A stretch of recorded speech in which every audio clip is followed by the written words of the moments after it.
La réunion de ce jour porte sur les divinités kamites.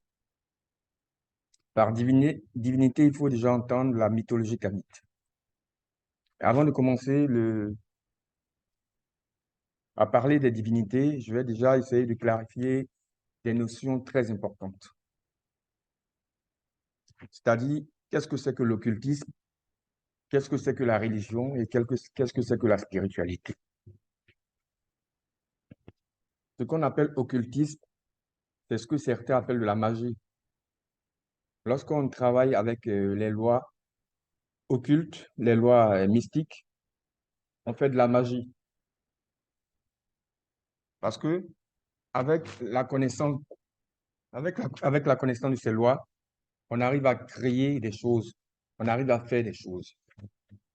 Ça, c'est différent de la spiritualité ou de la religion. OK? L'occultiste est une personne qui opère par sa bonne maîtrise et sa connaissance des lois de l'occulte. L'occulte sont ce qu'on peut appeler des lois cachées, mais qui ne sont pas cachées, mais qui sont simplement des lois d'un autre domaine de vie. La religion, qu'est-ce que c'est? Oh. La religion, qu'est-ce que c'est?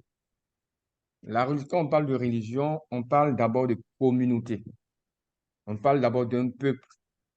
Lorsqu'on parle de communauté, il s'agit de plusieurs personnes qui ont décidé de vivre ensemble, d'avoir une organisation sociétale commune et en quelque sorte de poursuivre des objectifs et des buts communs. Donc la religion vient d'une certaine façon apporter à cette communauté-là une sorte de corpus ou de consensus sur la façon de faire pour être en mesure de se connecter au monde spirituel. Lorsqu'on parle de religion, on parle forcément de mythologie. Forcément. On ne peut pas parler de religion sans parler de mythologie, ça n'existe pas. Et si vous avez étudié l'histoire, vous allez remarquer que tous les grands peuples, toutes les grandes nations qui ont érigé sur cette terre des civilisations édifiantes, ces grands peuples-là ont toujours eu une certaine mythologie. Les peuples qui n'ont pas de mythologie, on peut supposer que ces peuples-là n'ont pas un imaginaire assez créatif pour pouvoir concevoir la notion du divin à travers plusieurs forces de la nature elle-même. Donc la mythologie, elle est importante. La mythologie n'est pas quelque chose de puéril. La mythologie n'est pas quelque chose d'une sorte de vagabondage d'esprit. La mythologie, elle est très, très, très, très importante. Je dis cela pourquoi? Parce qu'aujourd'hui, beaucoup se disent kamites sans connaître la mythologie kamite. Hakim, tu peux fermer ton micro, s'il te plaît? Donc, beaucoup se disent kamites sans connaître la mythologie kamite. On se dit kamite, on ne sait pas qui est héros, on ne sait pas comment est-ce qu'il est né, on ne sait pas qui est Asita, on ne sait pas quels sont les pouvoirs qu'elle manifeste, quelles sont ses actions majeures dans la mythologie kamite. On se dit kamite, on ne sait pas qui est le gardien du domaine de l'au-delà. Mais donc, dans ce cas, lorsque vous dites kamite, que vous ne connaissez pas tout ça, quel est votre fondement culturel de la culture kamite alors? Ou bien se dit kamite, c'est simplement parler des ancêtres, aller verser de l'eau, ou bien c'est ce qui signifie qu'on est kamite. Aujourd'hui, il faut qu'on sorte de cette simplicité de paresseux que je dirais. C'est une simplicité de paresseux. De se dire que lorsqu'on est kamite, il faut simplement parler des ancêtres, il faut simplement faire des libations. Ça, c'est une spiritualité de paresseux. Il faut comprendre des choses. Nous ne sommes pas venus ex nihilo. Nous appartenons à un peuple qui est sur la terre depuis des milliers d'années. Et lorsque nous remontons à notre origine la plus lointaine, nous retrouvons l'Égypte ancienne. Certains peuvent parler de la Nubie, du Soudan et tout ça, mais moi, je leur pose la question.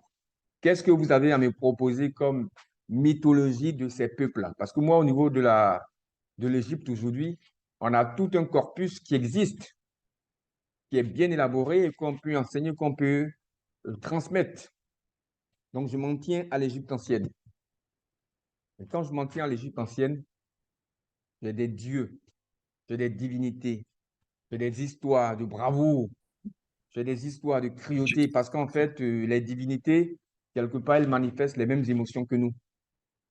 Donc, en comprenant leur mode de vie, et il y a aussi des enseignements qui nous sont passés par la parabole de vie de ces mythologies. Être kamite, c'est d'abord ça. Être kamite, même, je dirais que c'est essentiellement ça. Lorsqu'on n'a pas la connaissance de la mythologie kamite, on ne peut pas se dire kamite. On peut se dire, bon, kamite peut-être de peau parce qu'on a peau noire, c'est tout, mais ça s'arrête là. Mais on n'appartient à aucune forme, force pensée spirituelle qui nous rattache au peuple kamite. Les divinités sont ceux-là qui véhiculent leur énergie aux peuples qui sont sous leur, je ne dirais pas sous leur emprise, aux peuples qui sont sous leur coupole. Ce sont les divinités qui inspirent. Ce sont les divinités qui combattent à nos côtés. Ce sont les divinités qui nous font créer. Ce sont les divinités qui nous font élaborer des théories. Parce que certains appellent aussi des muses. Parce qu'une muse, c'est quoi? C'est une divinité qui apporte l'inspiration si je donnais. Tous les arts que nous manifestons sur le plan matériel sont des inspirations que les créateurs puissent tirer à partir des mondes supérieurs. Et ceux qui alimentent ces mondes supérieurs-là, ce sont les divinités. Donc, il est important de connaître la divinité kamite. Ce n'est pas quelque chose de superflu. On a parlé à un certain moment de Sekhmet. Tout le monde se lance dans les rituels de Sekhmet sans savoir même qui est Sekhmet, sans savoir même quel est le rôle qu'elle a joué, qu'elle joue dans l'ordonnancement des forces mythologiques kamites. On se lance, on fait des rituels de Sekhmet, on est tous Sekhmet, mais on ne connaît rien de Sekhmet en fait. Non seulement on ne connaît rien de Sekhmet, mais on ne connaît rien aussi des autres divinités kamites. On ne connaît rien aussi des autres divinités kamites.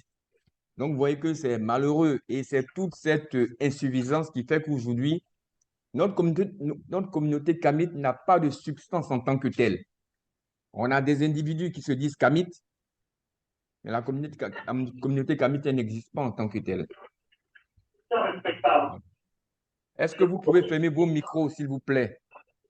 Vince Mouladi, vous pouvez fermer votre micro, s'il vous plaît? Jonas aussi, ferme ton micro. Milian, essayez de fermer votre micro. Évitez de me faire perdre le fil de ma communication. Je ne vais pas aussi perdre mon temps aussi à couper le micro de chacun. Donc, soyez responsable et puis fermez vos micros vous-même. OK. S'il vous plaît. Donc, je disais qu'en fait, connaître la mythologie kamite, c'est essentiel pour tous ceux qui se disent de la tradition kamite. C'est vrai qu'on a des traditions locales qu'on peut connaître. C'est toujours bien de connaître sa tradition locale. Mais si on veut remonter à une origine lointaine qui nous ramène il y a 500 ans, 600 ans, 1000 ans, et qu'on veut se connecter à la sagesse égyptienne, c'est tout à fait évident de connaître les divinités égyptiennes. Je ne peux pas me connecter à la sagesse d'un peuple et en même temps ne pas vouloir m'intéresser aux divinités que ce peuple a enseignées. Ça n'a pas de sens. Donc aujourd'hui, comme je disais, on a beaucoup d'individus qui se disent kamites, mais les kamites même, il y en a peu. Ne pas dire que il y en a, je dirais même il y en a très peu. Simplement parce que la plupart de tous ceux qui se disent kamites ne connaissent rien de la mythologie kamite. Ou s'ils connaissent des éléments, c'est juste des bribes d'informations par-ci, par-là. Mais l'enseignement, le corpus, il doit être connu, il doit être intégré. Il doit être bien maîtrisé. Parce que s'il n'est pas bien maîtrisé, cela fera qu'en fait, nous allons agir, même sur le plan spirituel, nos actions ne seront pas coordonnées en tant que telles. Parce qu'il n'y a pas d'unification de pensée.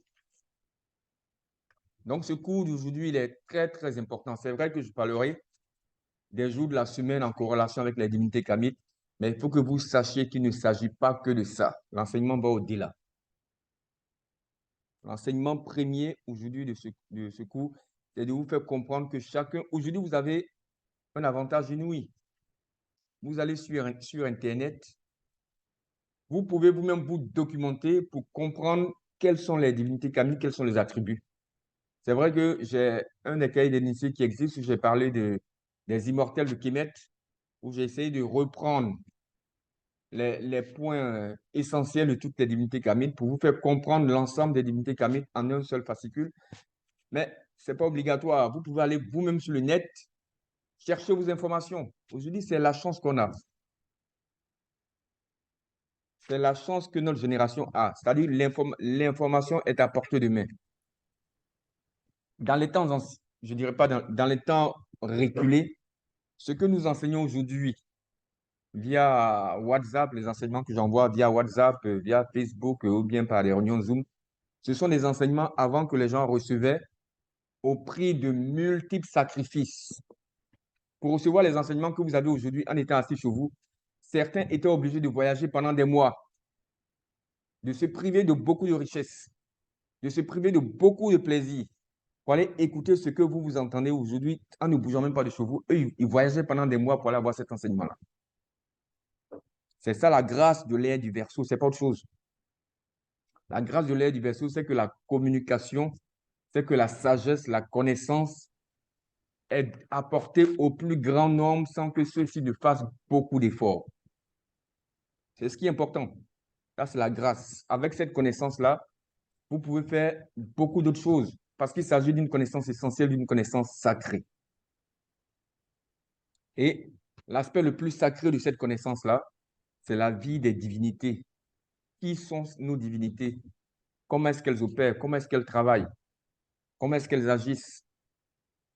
Surtout pour nous qui appartenons à la tradition kamite. Appartenir à la tradition kamite, comme je le disais de suite, appartenir à la tradition kamite, comme je le disais de suite, c'est maîtriser tout ce qui comprend, c'est maîtriser tout ce qui comprend l'ensemble des énergies de notre civilisation. On parle des hiéroglyphes, des médunes nocturnes. Mais qui a inspiré les médunes nocturnes? Ce sont les divinités kamites. Je ne peux pas dire que je m'intéresse des médunes nocturnes et puis je connais pas Djéouti, Thoth, etc. Bon, moi, j'aime bien le nom Thoth, je sais pourquoi. Bien que les gens disent que le nom le plus original, c'est Djéouti, j'aime bien le nom Thoth. Je ne sais pas pourquoi, mais c'est à ce nom-là que je m'identifie. Mais la réalité derrière le nom, c'est l'énergie de la sagesse égyptienne. OK? Donc, il faut que vous compreniez cela et que vous en faites une de vos priorités de maîtriser la connaissance des divinités kamites. C'est très important. Bon, avant de commencer, je ne sais pas si vous avez des questions à poser déjà sur l'exposé que je viens de faire. Est-ce que vous avez des questions à poser? Est-ce que vous avez des points d'ombre que vous voulez que j'éclaircisse? Donc, je vous écoute. Nati, attends, je vais fermer votre micro, c'est plus simple. Au lieu de vous parler à chaque fois.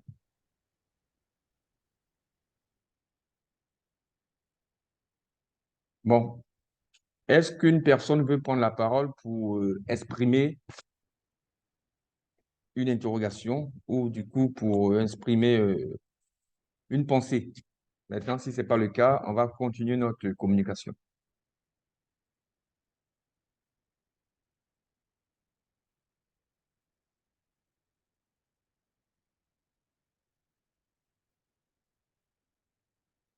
D'accord, comme personne ne parle, on va continuer notre communication. Dans la semaine, il y a 7 jours. Déjà, il faut savoir que je prends le nombre 7 parce qu'aujourd'hui, c'est sous ces 7 jours-là que toute notre vie est réglée. Je ne vais pas revenir au découpage de la semaine, de certaines ethnies, de certaines tribus et tout ça, parce qu'aujourd'hui, nous ne vivons plus de façon reculée dans nos tribus. Nous ne vivons plus dans notre clan quelque part de façon isolée. Si nous vivons dans un clan de façon isolée, nous avons nos référentiels avec lesquels nous nous accommodons. Mais ici, le référentiel avec lequel nous devons travailler, c'est le référentiel universel que tout le monde utilise parce que c'est l'ère du Verseau qui a voulu cela. Il ne faut pas dire que souvent, non, Les Blancs utilisent 7 jours, donc pour nous, ce n'est pas 7 jours. N'entrez pas dans ces considérations. Si vous entrez dans ces considérations, il y a beaucoup de choses que vous n'allez pas pouvoir comprendre parce que vous allez vous braquer d'une certaine façon. La connaissance ne s'acquiert pas en se braquant. La connaissance, c'est une ouverture d'esprit. La connaissance, c'est une ouverture d'esprit. Donc, il faut que vous compreniez cela. Je prends le jour 7, je prends les jours de la semaine tels que vous les connaissez parce que c'est ce qu'il faut que vous considérez. OK? Vous n'allez pas prendre, par exemple, si dans votre village, on compte 5 jours, vous ne pouvez pas dire à la communauté dans laquelle vous êtes, parce que vous ne vivez pas au village. Vous n'allez pas imposer à tout le monde les 5 groupes avec lesquels on compte dans votre village. Aujourd'hui, on est sur un plan universel et comme je disais une fois quand je parlais de numérologie, c'est la volonté de l'œil du Verseau. Ne pensez pas que c'est la volonté des Occidentaux. Tout ce qui arrive, ne pensez pas que forcément c'est la volonté des Occidentaux. Les Occidentaux ont leur façon d'être, mais il y a des énergies beaucoup plus grandes que leur peuple et qui coordonnent l'ensemble de l'évolution de l'humanité. Nous évoluons par étapes. J'ai déjà fait la communication sur l'air du Verseau, je ne vais pas revenir dessus. Donc, quand on parle de l'air du Verseau, on sait ce que c'est. Donc, aujourd'hui, nous allons parler des divinités puis la corrélation de leurs énergies dans la semaine. On commence par le dimanche. Quand vous prenez l'ensemble de nos divinités, tout le monde sait quelle est la divinité à laquelle on rattache le soleil. C'est la divinité Amon-Ra, c'est la divinité Ra, qui est la divinité même centrale. Elle est la divinité centrale du panthéon kamite. Ça veut dire que c'est la divinité la plus importante d'une certaine façon.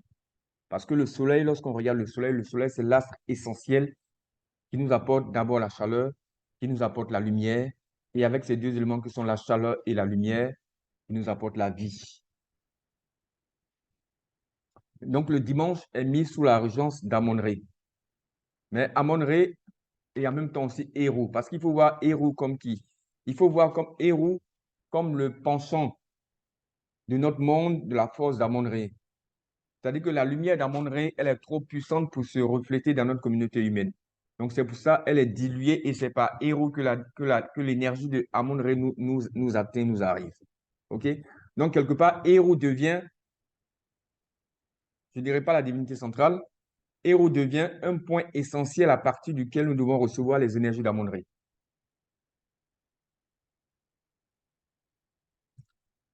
Et quand nous recevons les énergies d'Amon-Ré, elles nous communiquent essentiellement de la santé. La santé, l'harmonie. Donc, cela signifie que vous allez voir que tous les travaux, si vous avez des travaux de guérison à faire pour vous ou pour d'autres personnes, il faut le faire les dimanches parce que les dimanches, vous avez euh, une tendance énergétique qui va dans ce sens-là. Donc, ça veut, d'une certaine façon, vous utilisez le flux d'énergie du jour pour donner plus de chance à ce que votre prière ou votre méditation ou votre action de guérison puisse réussir. Et oui, c'est essentiellement ça. J'ai parlé aussi du rituel de l'hexagramme. Les rituels de l'hexagramme que j'ai donné à certains, si la communication se coupe, vous reconnectez hein, parce que on fait des séquences de 30 minutes pour éviter que la communication soit trop longue et monotone.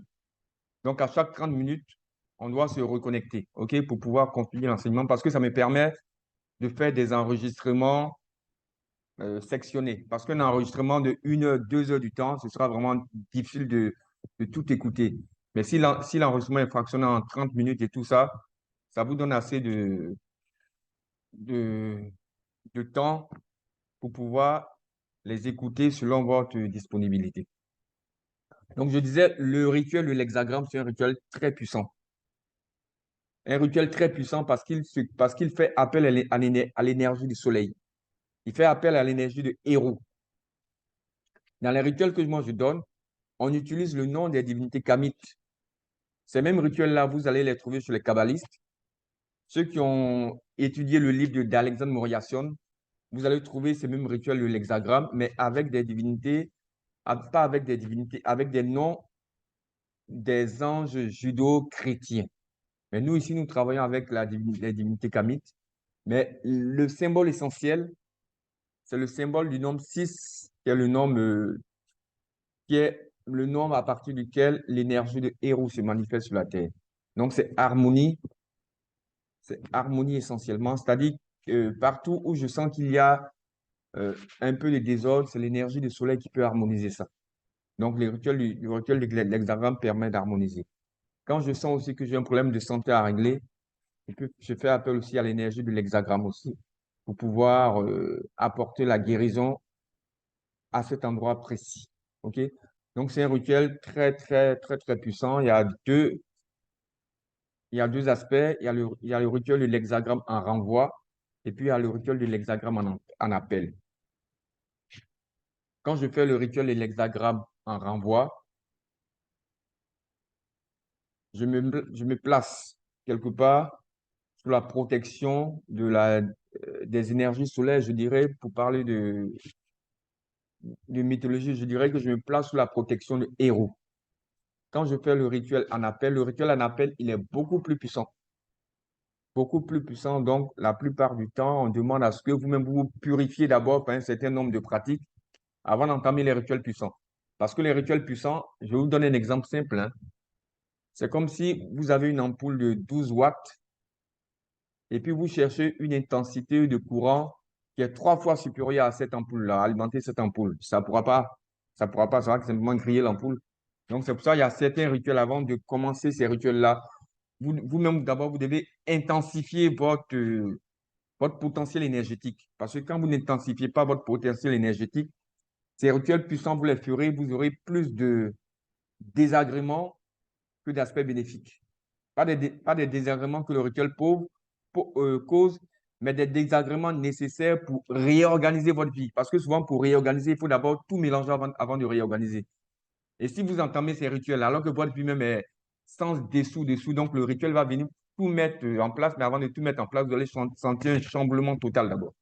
Donc, c'est pour ça, il y a certains rituels. On parlera dessus du rituel du pentagramme quand on arrivera au jour du mardi, que vous pouvez faire d'abord dans un premier temps pour pouvoir vous purifier un peu. Sinon, le rituel de l'hexagramme, lui, on le fait une seule fois par semaine, essentiellement le jour du dimanche.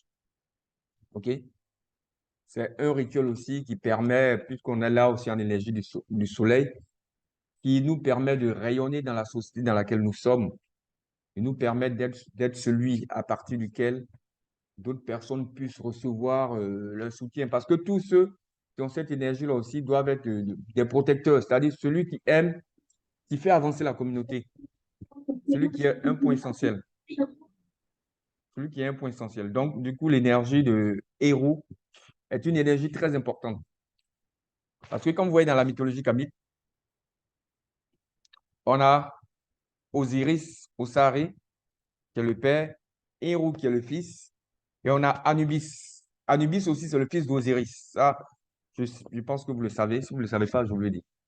Anubis aussi est le fils de Osiris. Et vous voyez ces deux fils-là, aujourd'hui, ils jouent un rôle essentiel lorsque l'âme décède, en fait. Parce que quand l'âme décède, logiquement, celui qui vous reçoit de l'autre côté, c'est Anubis qui vous reçoit. Parce que c'est avec Anubis que vous aurez à faire la pesée du cœur, pour voir si votre cœur est plus léger ou plus lourd que la plume. Pendant que Anubis fait la pesée du cœur et qu'il mentionne les choses, Thoth, il est arrêté à côté, c'est Thoth qui est le scribe, c'est Thoth qui note. Un peu, c'est lui qui fait le rapport. Vous savez, c'est toute une organisation. Donc, Anubis est là, il fait la pesée du cœur. Et après la pesée du cœur, il y a deux options.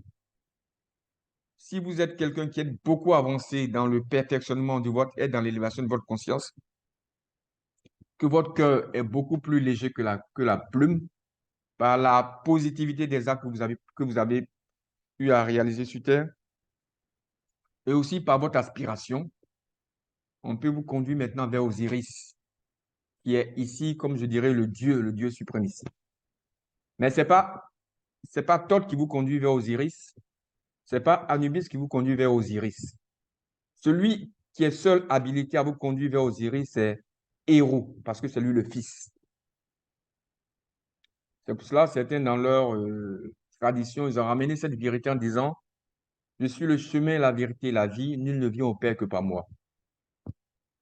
C'est une réalité kamite parce que c'est pas moi qui le dis. Quand vous prenez les différents tableaux qui existent ou bien les différentes peintures qui existent sur les murs des pyramides, vous verrez toujours que lorsqu'on envoie quelqu'un vers Osiris, c'est toujours Héros qui est derrière la personne et qui envoie la personne. C'est pas Anubis, c'est pas Thoth. Chacun a son travail parce que toute société, toute civilisation, toute grande civilisation a une grande organisation. L'organisation précède la grandeur.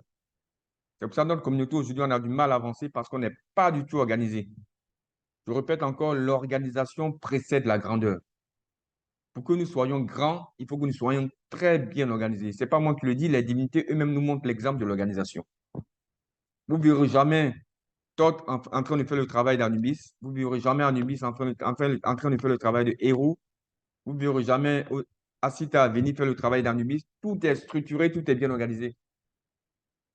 Donc, c'est pour ça que Héros est une divinité très importante pour nous, pour d'abord nous apporter l'harmonie dans tous les aspects de la vie, parce que c'est par lui que rayonne l'énergie d'amour, la lumière d'Amon-Ré, qui est qui est la force suprême, et c'est par Héros que nous recevons cela. Quand vous prenez, j'ai fait une sorte de table que je vous envoie, que j'ai appelée l'arbre de maths. Quand vous regardez bien, la sphère où se trouve Héros, elle est carrément au milieu. Elle est carrément au centre.